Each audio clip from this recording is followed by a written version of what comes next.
તને મળવા આવવાની ખુશીમાં.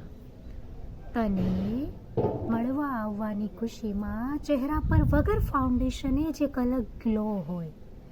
પેટમાં નર્વસનેસ અને હોઠ પર હલકી એવી સ્માઇલ હોય.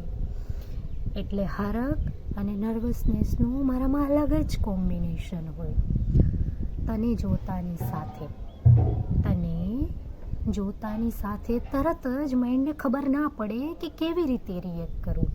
અને એટલે જ હાર્ટ રેટ અને બીપી બંને હાઈ હોય. અને પાછું તારી સાથે થોડીક જ મિનિટ વિતાવતા પછી હું એબનોર્મલમાંથી નોર્મલ પણ હોય. તું સાથે હોય તો સમય જાણે પાણીની જેમ વહેતો લાગે. અને એટલે જ તારી જોડેના સમયમાં દિલમાં અલગ જ સુકૂન અને છૂટા પડવાનો પણ વિચાર હોય. તને મળવા આવવાની ખુશીમાં દિલમાં સુકૂન અને આંખમાં આંસુ હોય. તને મળવા આવવાની ખુશીમાં.